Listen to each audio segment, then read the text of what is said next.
My daughter set her phone face down on the table when she arrived for Christmas dinner. Just placed it there, screen against the tablecloth like it was nothing. Like she was just being polite.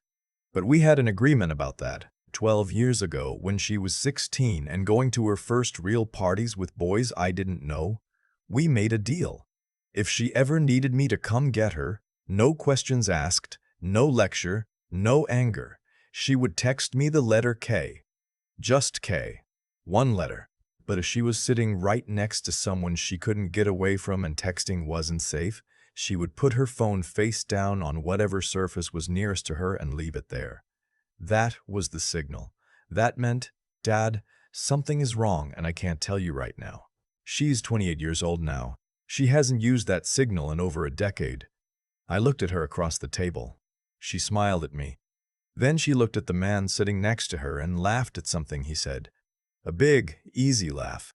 The kind that doesn't leave room for anything else. My name is Leonard Marsh. I'm 56 years old. I spent 24 years as a licensed CPA, the last 11 of those as a forensic accountant working fraud cases for a firm out of Cincinnati. I know what financial manipulation looks like in documents, in statements, in the specific way people talk about money when they're trying to get it from someone else. My wife, Carol, passed away 3 years ago. Pancreatic cancer. 6 weeks from diagnosis to the end. My daughter, Hazel, she's my only child. She works as a physical therapist at a sports medicine clinic in Denver, and until about 10 months ago, she called me every Saturday morning while she drank her coffee. Then the calls got shorter, then less frequent, then mostly texts. I didn't push. Carol always said I had a tendency to audit people instead of just loving them. I was trying to be her father, not her case file. So when she called me in October to say she was bringing someone home for Christmas, I told her I was glad. She sounded happier than she had in months. I told myself that was a good thing. I almost believed it. His name was Tanner Polk. He was 34, originally from Boise, and he worked as a private equity consultant for a firm he described as boutique, early stage, focused on alternative asset classes. He and my daughter had met at a charity 5K in Denver in April. By August, he had moved into her apartment. 4 months. That was how long they'd known each other before he had his coffee maker on her kitchen counter. I told myself that was just how it was now.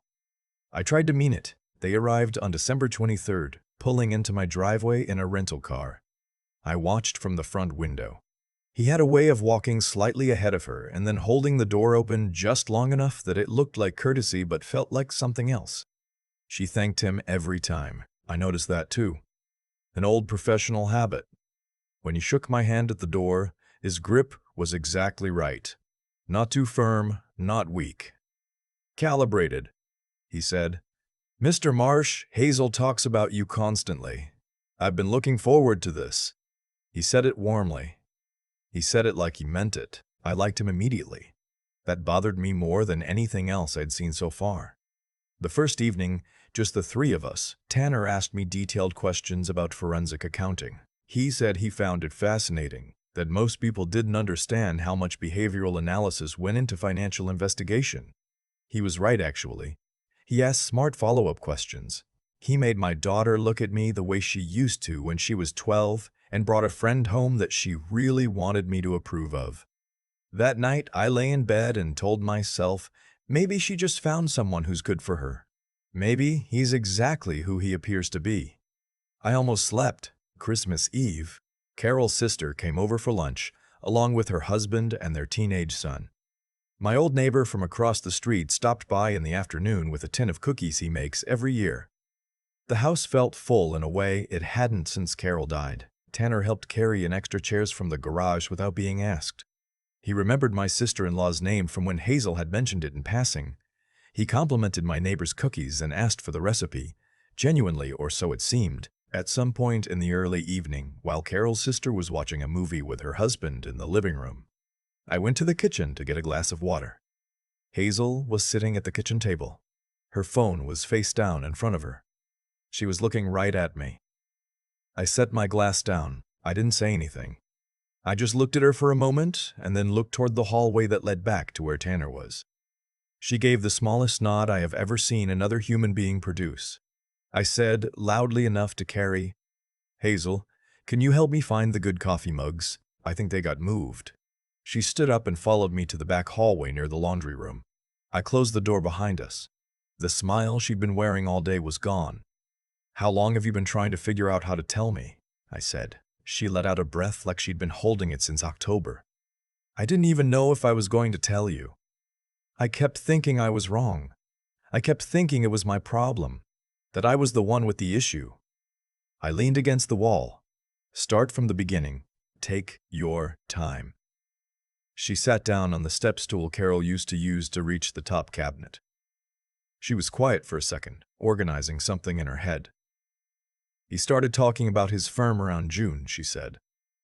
"Aldercroft Capital. He'd mention it casually. A deal that closed well. A fund he was involved in that had a strong quarter. I didn't think anything of it at first.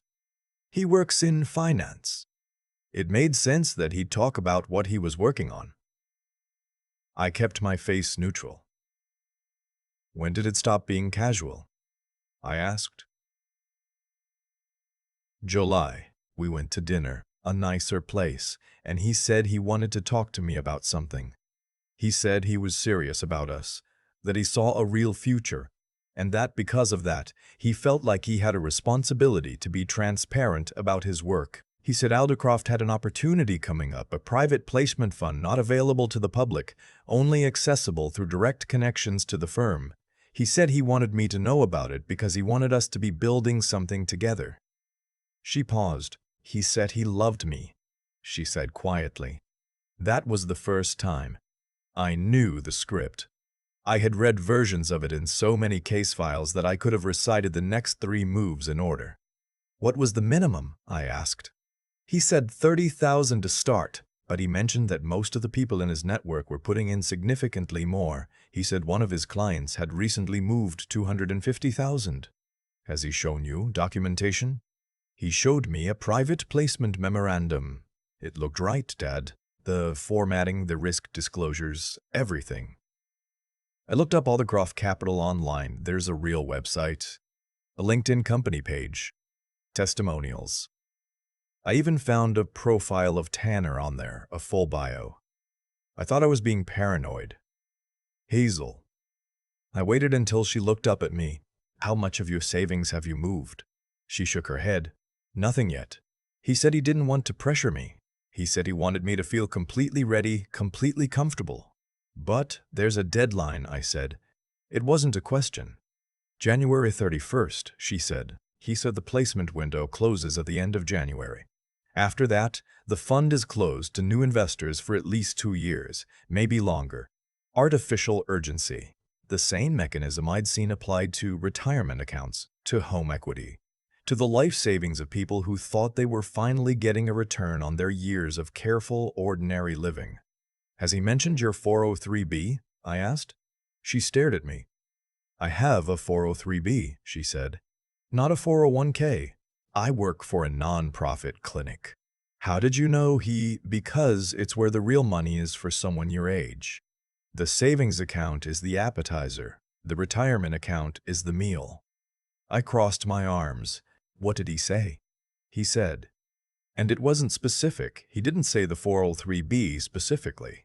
He said that a lot of people his age hadn't really thought about whether their retirement contributions were working as hard as they could be, that there were instruments that outperformed traditional retirement vehicles significantly, and that if someone was motivated and had access to the right fund— She stopped. "He left a door open. He looked right at me when he did it. And that's when something shifted for you," I said. "I work with athletes," she said. "I spend all day watching how people move when they think no one's paying attention. I've been watching Tanner move for months." She looked at the floor. "There are moments when he looks at me and I can't tell if he's seeing me or seeing an account balance. And I hate myself for thinking that because most of the time he seems so—" She stopped again. "He's good, Dad." "I know," I said. "I loved him," she said.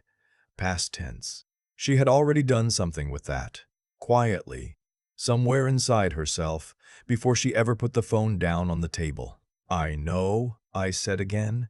I spent the rest of Christmas Eve being the best version of myself I have been in 3 years. I told stories from the old days at the firm. I helped with the dishes. I asked Tanner about his background in a way that seemed like a father's natural curiosity, and filed every answer he gave me. He was from Boise but went to college in Oregon. His father was a contractor. He'd spent 2 years at a regional bank before moving into private consulting. The details were consistent. They had the particular consistency of details that had been said enough times to become smooth. That night, after Hazel and Tanner had gone up to bed, I sat at the kitchen table with my laptop and worked until almost 3 in the morning. Aldercroft Capital had a professional website.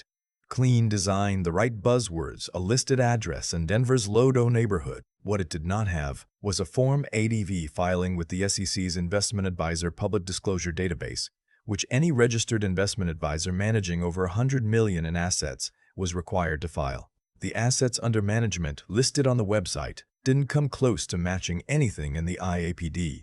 I searched the Colorado Division of Securities.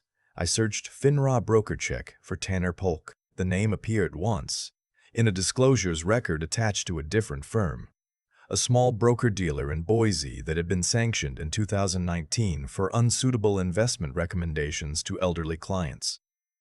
The name on the disclosure was a junior associate. The photo on the disclosure was older and the hair was different, but it was the same face. I wrote it all down. Then, I pulled up the contact information for a former colleague named Gideon Schaaf, who still worked financial crimes for the State Attorney General's office out of Columbus. It was past 2 in the morning, but I texted him anyway. Need to talk. Not urgent enough for right now, but soon. He replied at 5:47 a.m. Call me after 8. I'll be in the office. The morning of Christmas Day, while Tanner was in the shower, I took Hazel outside on the pretense of checking whether the de-icer on the back steps had worked. I told her what I'd found. I showed her the FINRA record on my phone. I showed her the absence of the ADV filing. She stood in the cold in her socks and stared at the screen for a long time. He told me about the FINRA thing, she said finally, her voice flat. He said it was a clerical error from an old firm, that they'd listed him incorrectly as part of a settlement dispute that had nothing to do with him. He said he'd been fighting to get it removed for years. That's called preloading, I said. He gives you his explanation before you find the evidence. So when you find it, his answer is already in your head. She looked out at the yard. There was snow from 2 days ago, still mostly clean at the edges. She didn't say anything for a while. How do we do this? She finally asked. She didn't say without hurting him. She didn't say carefully. She just asked the procedural question, which told me more about where her head was than anything else she could have said. Carefully, I said, and not alone. I called Gideon at 8:15. He was already looking at his notes from my texts. I walked him through everything. The Aldercroft website, the missing ADV filing, the FINRA disclosure, the private placement memorandum Hazel had sent me a photo of. Gideon was methodical. He didn't get animated easily, but I watched his questions get more specific as we went, the way they do when someone is mentally organizing a file. The private placement memo, he said. Does it list a custodian, a third-party administrator? Yes. A company called Meridian Settlement Services. Silence on the line. Spell that, he said. I did. That name has come up twice in the last 14 months, he said. Once in a case we were building in Summit County and once in a referral we got from Nevada. Both involved private placement funds sold through personal relationships. Both involved wire transfers to offshore accounts. He paused. How much time does your daughter have before the deadline? January 31st, I said. About 5 weeks. That's enough, he said. But we need to move. Is she willing to cooperate? She's the one who told me, I said. Then let's get on a call this week. All 3 of us. The next 3 weeks were the longest of my daughter's life, and she has never told me otherwise, but I know it because I know her. She stayed warm. She stayed present. She asked Tanner thoughtful questions about the fund as though she was genuinely considering it, and she let him believe she was getting close to yes. In that time, she documented everything. Every text, every email, every phone call. She screenshot the full exchange going back to July, including the messages where he first introduced Aldercroft, where he mentioned the deadline, where he sent her the private placement memorandum. He sent her updated documents in the second week of January, 22 pages, professionally formatted, including a subscriber agreement and wire transfer instructions to an account at a bank in the Cayman Islands. Hazel sent everything to Gideon within the hour. Gideon's team traced the wire instructions. The receiving account had been used in both previous cases he'd mentioned. They identified 3 other individuals who had already transferred funds. A retired school principal from Colorado Springs who had wired $45,000, a 49-year-old divorced radiologist from Boulder who had transferred $80,000, and a 68-year-old widower named Frank Alderman from Castle Rock who had transferred $220,000, his entire liquid retirement savings outside his Social Security income, and had been waiting 9 months while being told the funds were in a lockup period pending regulatory clearance. He would talk to me later, during the federal proceeding, in a voice that held itself together for most of his testimony and then didn't, near the end, when the prosecutor asked him what he thought Tanner had really seen when he looked at him. He said, "I thought he saw someone worth talking to, someone worth spending time with. I hadn't felt that in a long time." That part stayed with me in a way the legal details didn't. The third week of January, Tanner sat down with my daughter at her apartment and told her he needed to talk about the deadline. He was gentle. He said he'd been thinking about their future, about everything they'd discussed, and he wanted to make sure she had every opportunity she deserved. He had the subscriber agreement already printed, paper-clipped, to the wire transfer instructions. He slid them across the table and said, "I just need you to look these over. We can do the transfer together if that makes it easier." Hazel looked at the documents for a moment. "Ben," she said, "can I ask you something first?" He smiled. "Of course." "I looked up Meridian Settlement Services," she said. "The address on your documents is a registered agent service in Wilmington, Delaware. That address is listed as the registered location for more than 4,000 separate LLCs. The smile didn't leave his face. That was the detail she told me later, the thing she kept coming back to. Not panic, not anger, just a specific quality of stillness.